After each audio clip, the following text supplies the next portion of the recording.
นี้บาวสอนอยู่ที่บ้านโพสีงามนำคู่หน่วยทางหน้าแล้วพี่น้องเลยบ้านผาแดงงามนะพี่น้องจะเป็นพี่น้องชนเผ่าลาวล่ะนับถือศาสนาพุทธหนาวมาแล้วบอกหัวอ้ายอยู่ใสอ้ายเป็นจังใด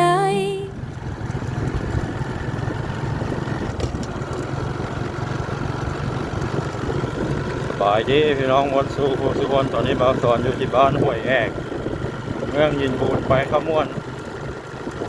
ทีนี้สิพาพี่น้องเขาเลาะเที่ยวชนบทลาวสิพาเมืองยินบูนไปทางบ้านนาโพทางบ้านนาโพนี่วิวธรรมชาติสวยงามสุดๆพี่น้องระยะนี้พี่น้องเขากำลังเฮ็ดท่าแซงบ้านนาโพบ้านนาสาวเนโดต่างๆมีบรรดายูทูบเบอร์และครีเอเตอร์ทางฝั่งไทยวันนี้ลมแห้งพี่น้องต้องขอโทษขออภัยลมเข้าโทรศัพท์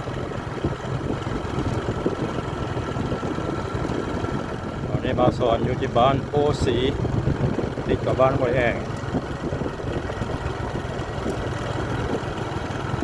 บ้านโพสีน่าจะเป็นบ้านที่พี่น้องนับถือศาสนาคริสต์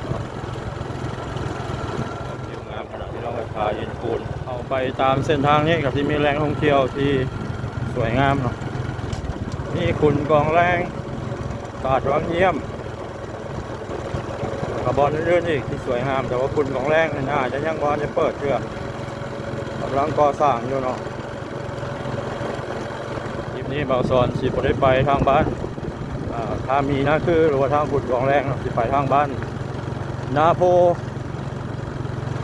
นี่ก็งามเลยพี่น้องธรรมชาติจะป้าเท่าให้เว้าเลยอลังการเนาะระยะนี้พี่น้องเขาเพิ่นกำลังน่าจะเห็นหน้าแซงหรือว่าหน้าปรังบ้านทางหน้านี่เป็นบ้านโพนขามพี่น้องบ้านนี้ก็สวยงามมีภูเขาหินปูนอ้อมรอบเข้ามายามฝนในแห้งงามยามแรงก็งามเหมือนกันวิวพี่น้องก็อลังการขนาดเลยบ้านโพนขามงามนำคู่หน่วยทางหน้าแล้วพี่น้องเลยโอ้โหอลังการอะไร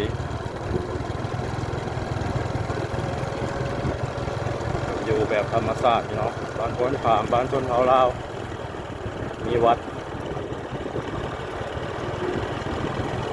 บ้านน้อยๆติดกับบ้านโพสี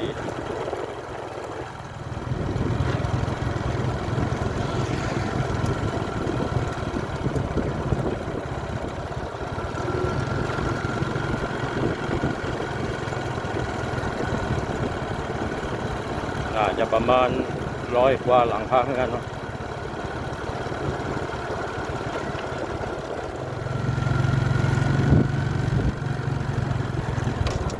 ขุนกองแรง18 กิโลเมตรบุกไก่พี่น้อง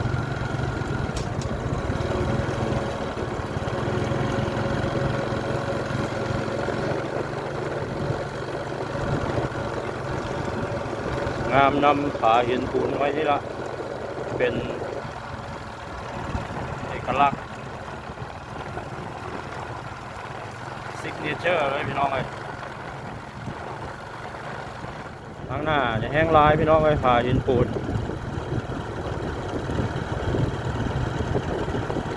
นี่แหละคือมนต์เสน่ห์ของแขวงขมวนก็คือผู้ผาหินปูนนี่แหละแขวงอื่นบริหลายป่านนี้เนาะแขวงขมวนนี่หลายที่สุดในประเทศลาวเมืองพูนคำนากายมหาไซยมราชไซบัวทองบัวลภาเสบังไฟ10 ตัวเมืองของแขวงขมวนจะเต็มไปด้วยภูเขาหินปูนเนาะมีเมืองเดียวที่บ่มีภูเขาหินปูนนั่นก็คือเมืองหนองบกนาแขกกะลายเนาะเป็นโรงเรียนประถมสมบูรณ์ผาแดงโทษขามข้างหน้านี่เป็นบ้านผาแดง2 บ้านนี่มาเข้าโรงเรียนน้ำกัน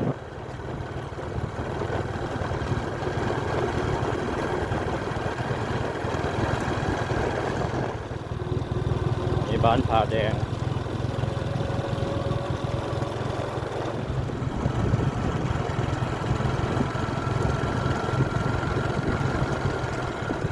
ต้นไม้ใบหญ้า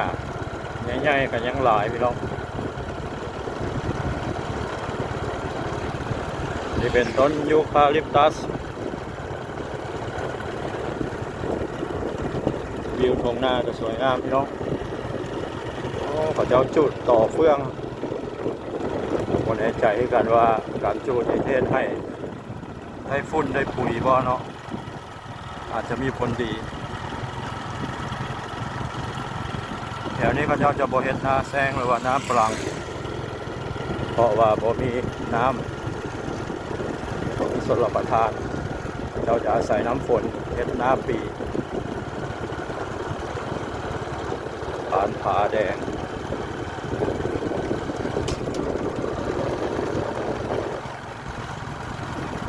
บ้านผาแดงงามนะพี่น้อง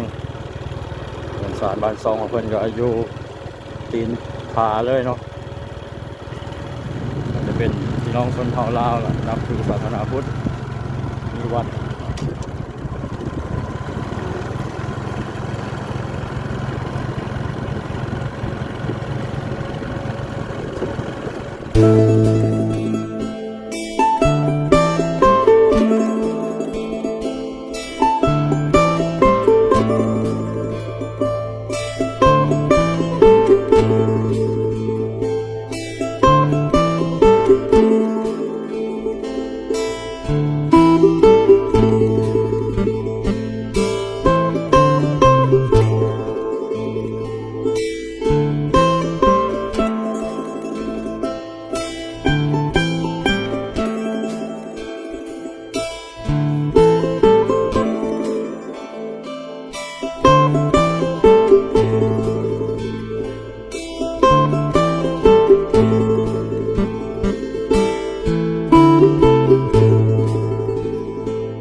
นี่ก็เป็นคลิปภาพบรรยากาศน้องบ่าวสอนพาพี่น้องเลาะเที่ยว